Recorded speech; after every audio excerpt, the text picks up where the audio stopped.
2026 సంవత్సరంలో ధనస్సు వారి కనుక చూసుకున్నట్లయితే ఈ 2026 సంవత్సరంలో కలిగేటువంటి ఫలితాలు ఏమిటి? సహజంగా మనం చూసుకునేది ఉగాది నుంచి చూసుకుంటాం. కాకపోతే ఆంగ్ల సంవత్సర పరంగా కొంతమంది ప్లానింగ్స్ అవి ఉంటాయి. ఈ సంవత్సరంలో ఇవన్నీ ప్లానింగ్ చేసుకొని దానివల్ల కొంతమంది అడిగిన రిక్వెస్ట్ చేయడం వల్ల చెప్పడం జరుగుతుంది. అయితే ఇక్కడ మీకు ముందుగా గ్రహస్థితి ఏ విధంగా ఉంది మీ ధనస్సు వారికి కనుక చూసుకుంటే, మేజర్ ప్లానెట్స్ అంటే రాహుకేతు గురు శని స్థితి కనుక చూసుకుంటే అర్ధాష్టమ శని నడుస్తుందని ఒక చిన్న భయంలో ఉన్నారు. దానికి తీసుకోవాల్సిన జాగ్రత్త తీసుకుంటే ఇబ్బంది ఉండదు. 3వ స్థానంలో రాహువు, భాగ్యంలో కేతువు, అదేవిధంగా సప్తమ స్థానంలో గురువు యొక్క సంచారం జరుగుతుంది, గుర్తుపెట్టుకోండి. అయితే ఈ యొక్క మేజర్ ప్లానెట్స్ యొక్క గ్రహస్థితి మూలంగా మీకు అసలు ఎటువంటి ఫలితాలు జరగనున్నాయి, ఏ విషయంలో జాగ్రత్తగా ఉండాలి, ఏ దేవత ఆరాధన చేసుకోవాలి అనేటువంటి అంశాలు చెప్తుంది నేనైనప్పటికీ కూడా చెప్పిస్తుంది సాక్షాత్ లలిత అమ్మవారిగా భావిస్తూ. ప్రధానంగా ఏంటంటే ఇక్కడ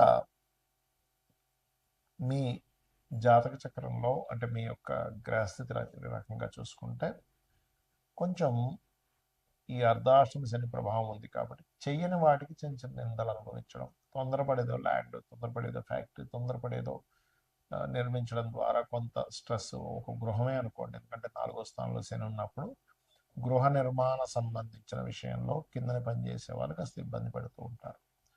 అయితే కొంత ధైర్యంగా కొన్ని పనులు ప్రారంభిస్తారు. మరియు రైతులకి, రియల్ ఎస్టేట్ రంగాల వారికి అందులోనే డబ్బులు వస్తూ ఉంటుంది, అందులోనే శ్రమ కూడా ఉంటూ ఉంటుంది, గుర్తుపెట్టుకోండి. అయితే మీరు మాత్రం నిత్యము కూడా అర్ధాష్టమ శని ఉన్నందుకు సర్వసాధారణంగా కూడా మీరు ఏంటంటే లక్ష్మీ నరసింహస్వామి యొక్క ఆరాధన చేసుకోవడం చాలా మంచిది. ఎప్పుడైతే మీ రాస్యాధిపతి వివాహ స్థానంలో, పార్ట్నర్షిప్ స్థానంలో ఉన్నాడు కాబట్టి మొదటి 6 నెలలు కూడా వివాహ ప్రయత్నాలకి అనుకూలత ఉంది, స్ట్రెస్ ఉంది, రెండు ఉన్నాయి చెప్పాలంటే.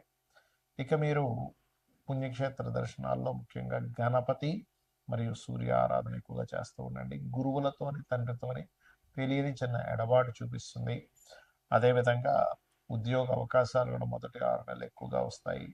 దాని తర్వాత కొంతవరకు ఇన్సూరెన్సెస్ చేయవలసినటువంటి విషయాల్లో నెగ్లిజెన్సీస్ చేయకుండా ఇన్సూరెన్సెస్ మూలంగా కూడా లాభం వచ్చేటువంటి సమయం 6 నెలల తర్వాత అంటే జూన్ నుంచి చూపిస్తుంది.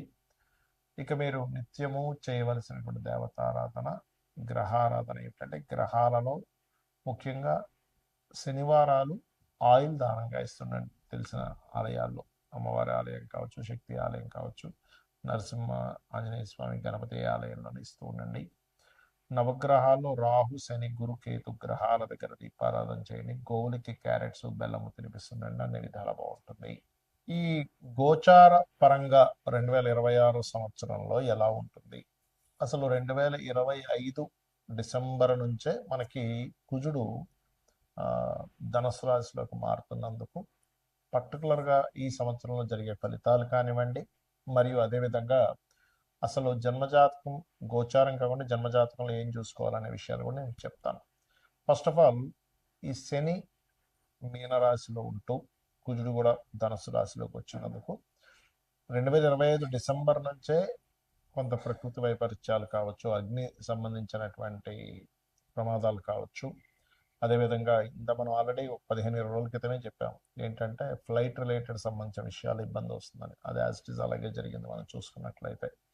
అదేవిధంగా ఇక్కడ ఏంటంటే ఒకటే కొంచెం హెచ్ఐవి లాంటివి పెరుగుతాయి కాబట్టి యువకులు కాస్త తొందరపడి అటువంటి చేసేటప్పుడు కాస్త జాగ్రత్తగా సేఫ్టీ అది వాడాలి. అదేవిధంగా మరొక విషయం ఏంటంటే ఇక్కడ కమ్యూనికేషన్ రంగాలు అండ్ సాఫ్ట్వేర్ రిలేటెడ్ సంబంధించిన క్రాష్ అవ్వడము, లేకపోతే షేర్ మార్కెట్, క్రిప్టో కరెన్సీ లాంటివి క్రాష్ అవ్వడం, మనం సరదాగా ఏదైనా మాట్లాడినా కూడా అది కొంచెం వైరల్ అవ్వడము, ప్రతి చిన్న విషయాన్ని కొన్ని అంటే కొన్ని ఇప్పుడు ఇవన్నీ మనం చూస్తూ ఉంటాం, యూట్యూబ్ కానీ ప్రెస్ కానీ అలాంటివి కొంచెం వైరల్ చేయడం అనేటువంటివి చూపిస్తున్నాయి.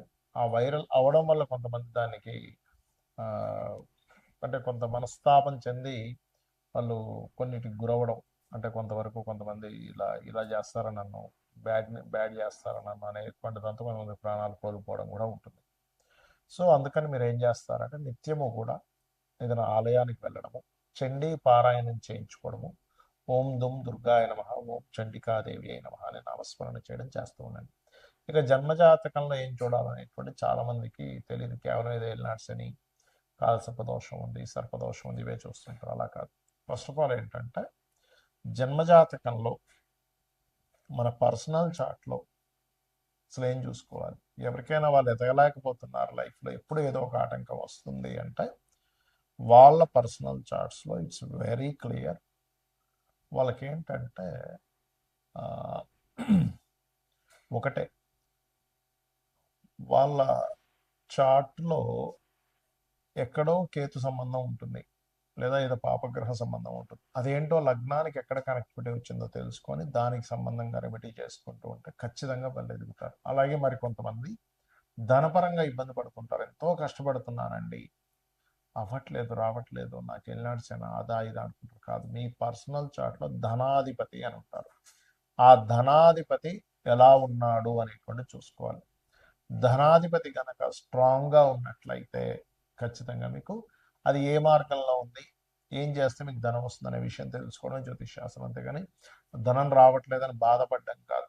ధనం ఏ రూపంలో ఉంది, అది హోటల్స్ రూపంలో ఉందా, ఫైనాన్స్ తిప్పడం వల్ల ఉందా, లేకపోతే సాఫ్ట్వేరా, లేకపోతే ట్రైనింగా, బిజినెస్సా, విదేశాలకు వెళ్ళడం ద్వారానా, ఇది తెలుసుకోగలగాలి. ఇలా రకరకాలుగా ఉంటుంది. మీడియేటింగ్ చేయడం ద్వారానా, బ్రోకరేజ్ చేయడమా, ఆన్లైన్ మీడియానా. అలాగే కొంతమందికి అన్నదమ్ములతో గొడవలు వస్తుంటాయి. పూర్వజన్మ కర్మ అన్నదమ్ముల రూపంలోని, తల్లి రూపంలో, తండ్రి రూపంలో వస్తుంది. వాళ్ళ వల్ల మీరు ఇంకొంచెం సఫర్ అవుతూ ఉంటారు. అలాంటప్పుడు వాళ్ళతో వీలైనంత మట్టుకు ఎక్కువ గొడవల్లోకి వెళ్ళకపోతే ఆ కర్మ అనేటువంటిది పెరగదు, గుర్తుపెట్టుకోండి. అదేవిధంగా మీరు ఏ ఫేసింగ్ ఇంట్లో ఉంటే మీకు కలిసి వస్తుంది, ఏ సంవత్సరంలో మీరు ఇల్లు కొనుక్కుంటే బాగుంటుంది, ఏ సంవత్సరంలో మీరు వివాహం చేసుకుంటే బాగుంటుంది, ఏ సంవత్సరంలో మీరు ఇన్వెస్ట్మెంట్స్ చేస్తే బాగుంటుంది. ప్రతి దానికి కూడా positive trigger and negative trigger అని ఉంటుంది. అంటే పాజిటివ్ ట్రిగర్ పడ్డప్పుడేమో మీరు చేసే ఇన్వెస్ట్మెంట్స్, మీరు తీసుకునే డెసిషన్స్ చాలా బాగుంటాయి, గుర్తుపెట్టుకోండి. అంటే చాలా బాగా కలిసి వస్తుంది. నెగిటివ్ ట్రిగర్ అయ్యేటప్పుడు మీరు చేసే ఇన్వెస్ట్మెంట్స్ కానీ, ఆలోచన కానీ, ప్లానింగ్ కానీ అవన్నీ కూడా తిప్పి కొడతాయి. అరే వేస్ట్ అయిపోయింది అంటూ ఉంటాం, డెడ్ అయిపోయింది, డెడ్ ఇన్వెస్ట్మెంట్ అయిపోయింది, డబ్బులు కట్టే అంటూ ఉంటాం. అటువంటివి జరుగుతూ ఉంటాయి, గుర్తుపెట్టుకోండి. అలాగే మరొక విషయం ఏంటంటే ఇక్కడ గమనించినట్లయితే, సరే జాతకం తెలీదు, మీరు ఒకటే గుర్తుపెట్టుకోండి, జన్మ జాతకం తెలియదు, ఏమీ తెలియదు అనుకునేవారు రోజు నిత్యము లలితా సహస్రనామాల యొక్క శ్రవణము లేదా పఠనము ఉదయం సాయంత్రం చేయండి. ఖచ్చితంగా మీకు బాగుంటుంది. శ్రీమాత్రే నమః.